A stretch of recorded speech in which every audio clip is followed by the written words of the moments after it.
얘랑 사무엘상 16장 읽어줄게. 주님께서 사무엘에게 말씀하셨다. 사울이 다시는 이스라엘을 다스리지 못하도록 내가 이미 그를 버렸는데 너는 언제까지 사울 때문에 괴로워할 것이냐. 너는 어서 뿔병에 기름을 채워가지고 길을 떠나 베들레헴 사람 이새에게로 가거라. 내가 이미 그의 아들 가운데서 왕이 될 사람을 한 명 골라놓았다. 사무엘이 여쭈었다. 내가 어떻게 길을 떠날 수 있겠습니까? 사울이 이 소식을 들으면 나를 죽일 것입니다. 주님께서 대답하셨다. 너는 암송아지를 한 마리 끌고 가서 주님께 희생제물을 바치러 왔다고 말하여라. 그리고 이새를 제사에 초청하여라. 그 다음에 해야 할 일은 내가 거기에서 너에게 일러주겠다. 너는 내가 거기에서 일러주는 사람에게 기름을 부어라. 사무엘이 주님께서 시킨 대로 하여 베들레헴에 이르니 그 성읍의 장로들이 떨면서 나와 맞으며 물었다. 좋은 일로 오시는 겁니까? 사무엘이 대답하였다. 그렇소. 좋은 일이요. 나는 주님에게 희생제물을 바치러 왔소. 여러분은 몸을 성결하게 한 뒤에 나와 함께 제사를 드리러 갑시다. 그런 다음에 사무엘은 이새와 그의 아들들만은 자기가 직접 성결하게 한 뒤에 제사에 초청하였다. 그들이 왔을 때 사무엘은 엘리압을 보고 속으로 주님께서 기름 부어 세우려는 사람이 정말 주님 앞에 나와 섰구나 하고 생각하였다. 그러나 주님께서 사무엘에게 이르셨다. 너는 그의 준수한 겉모습과 큰 키만을 보아서는 안 된다. 그는 내가 세운 사람이 아니다. 나는 사람이 판단하는 것처럼 그렇게 판단하지는 않는다. 사람은 겉모습만을 따라 판단하지만 나 주는 중심을 본다. 다음으로 이새가 아비나답을 불러 사무엘 앞으로 지나가게 하였다. 그러나 사무엘은 이 아들도 주님께서 뽑으신 사람이 아니라고 하였다. 이번에는 이새가 산마를 지나가게 하였으나 사무엘은 이 아들도 주님께서 뽑으신 사람이 아니라고 하였다. 이런 식으로 이새가 자기 아들 7을 모두 사무엘 앞으로 지나가게 하였으나 사무엘은 이새에게 주님께서는 이 아들들 가운데 어느 하나도 뽑지 않으셨소 하고 말하였다. 사무엘이 이새에게 아들들이 다 온 겁니까? 하고 물으니 이새가 대답하였다. 막내가 남아있기는 합니다만 지금 양떼를 치러 나가고 없습니다. 사무엘이 이새에게 말하였다. 어서 사람을 보내어 데려오시오. 그가 이곳에 오기 전에는 제물을 바치지 않겠소. 그래서 이새가 사람을 보내어 막내 아들을 데려왔다. 그는 눈이 아름답고 외모도 준수한 홍안의 소년이었다. 주님께서 말씀하셨다. 바로 이 사람이다. 어서 그에게 기름을 부어라. 사무엘이 기름이 담긴 뿔병을 들고 그의 형들이 둘러선 가운데서 다윗에게 기름을 부었다. 그러자 주님의 영이 그날부터 계속 다윗을 감동시켰다. 사무엘은 거기에서 떠나 라마로 돌아갔다. 사울에게서는 주님의 영이 떠났고 그 대신에 주님께서 보내신 악한 영이 사울을 괴롭혔다. 신하들이 사울에게 아뢰었다. 임금님, 하나님이 보내신 악한 영이 지금 임금님을 괴롭히고 있습니다. 임금님은 신하들에게 수금을 잘 타는 사람 하나를 구하라고 분부를 내려주시기 바랍니다. 하나님이 보내신 악한 영이 임금님께 덮칠 때마다 그가 손으로 수금을 타면 임금님이 나으실 것입니다. 사울이 신하들에게 명령을 내렸다. 그러면 수금을 잘 타는 사람을 찾아보고 있으면 나에게로 데려오너라. 젊은 신하 가운데 한 사람이 대답하였다. 제가 베들레헴 사람 이새에게 그런 아들이 있다는 것을 보았습니다. 그는 수금을 잘 탈 뿐만 아니라 용사이며 용감한 군인이며 말도 잘하고 외모도 좋은 사람인데다가 주님께서 그와 함께 계십니다. 그러자 사울이 이새에게 심부름꾼들을 보내어 양떼를 치고 있는 그의 아들 다윗을 자기에게 보내라고 명령하였다. 이새는 곧 나귀 한 마리와 빵과 가죽 부대에 담은 포도주 한 자루와 염소 새끼 한 마리를 실어서 자기 아들 다윗을 시켜 사울에게 보내었다. 그리하여 다윗은 사울에게 와서 그를 섬기게 되었다. 사울은 다윗을 매우 사랑하였으며 마침내 그를 자기의 무기를 들고 다니는 사람으로 삼았다. 사울은 이새에게 사람을 보내어 일렀다. 다윗이 나의 마음에 꼭 드니 나의 시중을 들게 하겠다. 그리하여 하나님이 보내신 악한 영이 사울에게 내리면 다윗이 수금을 들고 와서 손으로 탔고 그때마다 사울에게 내린 악한 영이 떠났고 사울은 제정신이 들었다. 사무엘상 17장. 블레셋 사람들이 또 전쟁을 일으키려고 군인을 모두 모아 유다의 소고에 집결시키고 소고와 아세가 사이에 있는 에베스담밈에 진을 쳤다. 사울도 이스라엘 군인들을 집결시켜 엘라 평지에 진을 친 뒤에 블레셋 군인들과 맞서서 싸울 전열을 갖추었다. 그리하여 블레셋과 이스라엘이 골짜기를 사이에 두고 이쪽 저쪽 산 위에서 맞서서 버티고 있었다. 블레셋 진에서 가드 사람 골리앗이라는 장수가 싸움을 걸려고 나섰다. 그는 키가 6뼘이 타고도 한 뼘이나 더 되었다. 머리에는 놋으로 만든 투구를 쓰고 몸에는 비늘 갑옷을 입었는데 그 갑옷의 무게는 놋 5,000세겔이나 되었다. 다리에는 놋으로 만든 각반을 차고 어깨에는 놋으로 만든 창을 메고 있었다. 그의 창자루는 배틀의 용두머리만큼 굵었고 그 창날의 무게는 쇠 600세겔이나 되었다. 그의 앞에서는 방패를 든 사람이 걸어 나왔다. 골리앗이 나와서 이스라엘 전선을 마주보고 고함을 질렀다. 너희는 어쩌자고 나와서 전열을 갖추었느냐? 나는 블레셋 사람이고 너희는 사울의 종들이 아니냐? 너희는 내 앞에 나설 만한 사람을 하나 뽑아서 나에게 보내오라. 그가 나를 쳐 죽여 이기면 우리가 너희의 종이 되겠다. 그러나 내가 그를 쳐 죽여 이기면 너희가 우리 종이 되어서 우리를 섬겨야 한다. 아니에요. 퇴. 안 돼. 먹는 거 아니야, 얘라. 이 블레셋 사람이 다시 고함을 질렀다. 내가 오늘 이스라엘 군대를 이처럼 모욕하였으니 너희는 어서 나에게 한 사람을 내보내고 나하고 맞붙어 싸우게 하여라. 사울과 온 이스라엘은 그 블레셋 사람이 하는 말을 듣고 몹시 놀라서 떨기만 하였다. 다윗은 유다 땅 베들레헴에 있는 에브라 사람 이새의 아들이다. 이새에게는 모두 아들이 8명이 있었는데 사울이 다스릴 무렵에 이새는 이미 나이가 매우 많은 노인이었다. 이새의 큰 아들 셋은 사울을 따라 싸움터에 나가 있었다. 군대에 가 있는 그 세 아들의 이름은 맏아들이 엘리압이요, 둘째가 아비나답이요, 셋째가 삼마였다. 다윗은 8형제 가운데 막내였다. 위로 큰 형들 셋만 사울을 따라 싸움터에 나가 있었고 다윗은 사울이 있는 곳과 베들레헴 사이를 오가며 아버지의 양떼를 치고 있었다. 그 블레셋 사람은 아침 저녁으로 가까이 나와서 계속 싸움을 걸어왔고 그런 지가 벌써 40일이나 되었다. 이때 이새가 자기 아들 다윗에게 일렀다. 여기에 있는 볶은 곡식 한 에바와 빵 10덩이를 너희 형들에게 가져다 주어라. 너는 그것을 가지고 빨리 진으로 가서 너희 형들에게 주어라.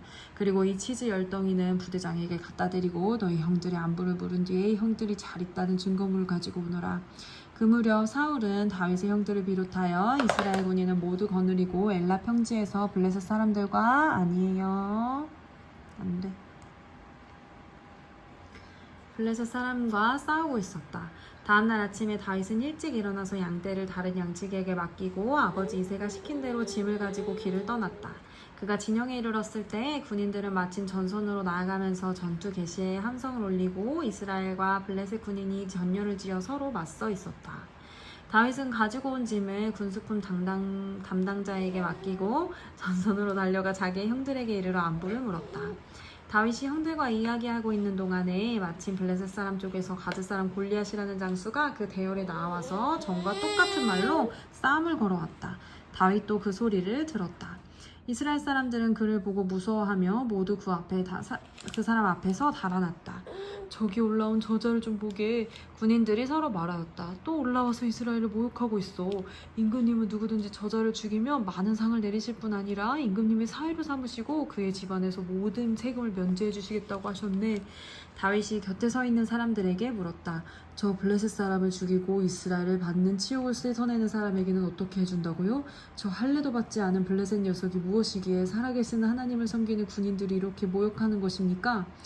군인들은 앞에서 말한 내용과 같이 저자를 죽인 사람들에게는 이러이러한 상이 내릴 것이라고 대답해 주었다.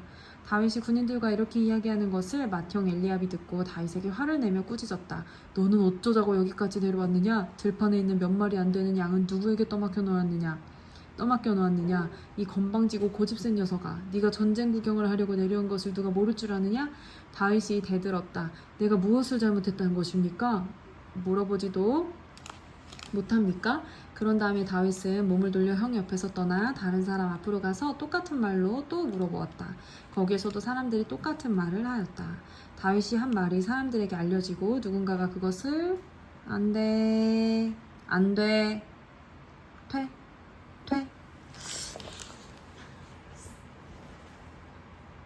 저건 바나나네? 바나나는 먹어도 돼, 얘라. 바나나만 먹어. 똑같은 말로 다윗이 한 말이 사람들에게 알려지고 누군가 그것을 사울에게 알렸다. 그러자 사울이 그를 데려오게 하였다. 다윗이 사울에게 말하였다. 누구든지 저자 때문에 사기를 이뤄서는 안 됩니다. 임금님의 종인 제가 나가서 저 블레셋 사람과 싸우겠습니다. 그러나 사울은 다윗을 말렸다. 그만두어라. 네가 어떻게 저자와 싸운단 말이냐. 저자는 평생 군대에서 뼈가 굵은 자이지만 너는 아직 어린 소년이 아니냐. 그러나 다윗은 굽히지 않고 사울에게 말하였다. 임금님의 종인 저는 아버지의 양떼를 지켜왔습니다. 사자나 곰이 양떼에 달려들어 한 마리라도 물어가면 저는 곧바로 뒤쫓아가서 그놈을 쳐 죽이고 그 입에서 양을 꺼내어 살려내곤 하였습니다. 그 짐승이 저에게 덤벼들면 그 턱 수염을 붙잡고 때려 죽였습니다. 제가 이렇게 사자도 죽이고 곰도 죽였으니 저 할례받지 않은 블레셋 사람도 그 꼴로 만들어 놓겠습니다. 살아계신 하나님의 군대를 모욕한 자를 어찌 그대로 두겠습니까? 다윗은 말을 계속하였다. 사자의 발톱이나 곰의 발톱에서 저를 살려주신 하나님께서 저 블레셋 사람의 손에서도 뜰림없이 저를 살려주실 것입니다. 그제서야 사울이 다윗에게 허락하였다. 그렇다면 나가도 좋다. 주님께서 너와 함께 계시길 바란다. 사울은 자기의 군장비로 다윗을 무장시켜 주었다. 머리에는 노투구를 씌워주고 몸에는 갑옷을 입혀주었다. 다윗은 허리에 사울의 칼까지 차고 시험 삼아 몇 걸음 걸어본 다음에 사울에게 이런 무장은 제게 익숙하지는 못합니다. 이렇게 무장을 한 채로 걸어갈 수도 없습니다. 하고는 그것을 다 벗었다. 그렇게 무장을 해본 일이 없었기 때문이다. 그런 다음에 다윗은 목동의 지팡이를 들고 시냇가에서 돌 5개를 골라서 자기가 메고 다니던 목동이 도구인 주머니에 집어넣은 다음 자기가 쓰던 무림매를 손에 들고 그 블레셋 사람에게 가까이 나아갔다. 그 블레셋 사람도 방패든 사람을 앞세우고 다윗에게 점점 가까이 다가왔다. 그 블레셋 사람은 다윗을 보고 나서 그가 다만 잘생긴 홍한 소년에 지나지 않는다는 것을 알고는 그를 우습게 여겼다. 자. 블레셋 사람은 다윗에게 막대기를 들고 나에게 나오더니 네가 막 나를 개로 여기는 것이냐 하고 물고는 자기 신들의 이름으로 다윗을 저주하였다. 그 블레셋 사람이 다윗에게 말하였다. 어서 내 앞으로 나오너라. 내가 너의 살점을 공중에 새와 들짐승의 밥으로 만들어주마. 그러자 다윗이 그 블레셋 사람에게 말하였다. 너는 칼을 차고 창을 메고 투창을 들고 나에게로 나왔으나 나는 네가 모욕하는 이스라엘 군대의 하나님 곧 만군의 주님의 이름을 의지하고 너에게로 나왔다. 주님께서 너를 나의 손에 넘겨주실 터이니 안돼 안돼 퇴 뱉어 뱉어 퇴 안돼 주세요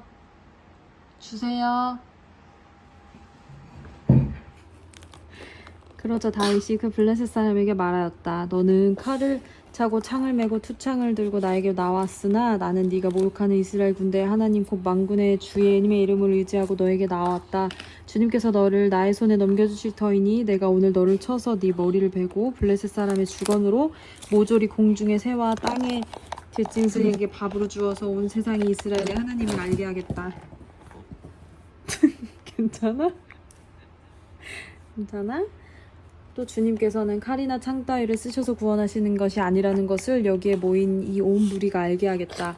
전쟁에서 이기고 지는 것은 주님께 달린 것이다. 주님께서 너희를 모조리 우리의 손에 넘겨주실 것이다. 드디어 그 블레셋 사람이 몸을 움직여 다윗에게 점점 가까이 다가오자 다윗은 재빠르게 그 블레셋 사람이 서 있는 대열 쪽으로 달려가면서 주머니에 손을 넣어 돌을 하나 꺼낸 다음에 그 돌을 무림매로 던져서 그 블레셋 사람의 이마를 맞추었다. 골리앗이 이마에 돌을 맞고 땅바닥에 쓰러졌다. 이렇게 다윗은 무림매와 돌 하나로 그 블레셋 사람을 이겼다. 그는 칼도 들고 가지 않고 블레셋 사람을 죽였다. 다윗이 달려가서 그 블레셋 사람을 밟고 서서 그의 칼집에서 칼을 빼어 그의 목을 잘라 죽였다. 블레셋 군인들은 자기들의 장수가 이렇게 죽는 것을 보자 모두 달아났다. 이스라엘과 유다 사람들이 일어나 함성을 지르며 블레셋 사람들을 쫓아서 바위를 지나 에그론 성문에까지 이르렀다. 그리하여 칼에 찔려 죽은 블레셋 사람의 주검이 사하라임에서 가드와 에그론에 이르기까지 온 길에 널렸다. 이스라엘 자손은 블레셋 군대를 쫓다가 돌아와서 블레셋 군대의 진을 약탈하였다. 다윗은 그 블레셋 사람의 머리는 예루살렘으로 가지고 갔으나 그의 무기들은 자기 장막에 간직하였다. 사울은 다윗이 그 블레셋 사람에게 맞서 나가는 것을 보면서 군사령관 아브넬에게 물었다. 아브넬 장군, 저 소년이 누구의 아들이요? 아브넬이 대답하였다. 임금님, 황고나오나 저도 잘 모릅니다. 왕이 명령하였다. 저 젊은이가 누구의 아들인지 직접 알아보시오. 마침내 다윗이 그 블레셋 사람을 죽이고 돌아오자 아브넬이 그를 데리고 사울 앞으로 갔다. 다윗의 손에는 여전히 블레셋 사람의 머리가 들려 있었다.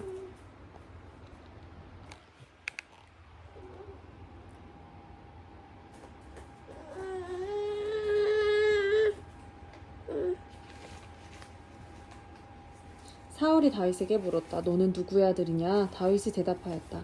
베들레헴 사람 임금님의 종 이새의 아들입니다. 아멘.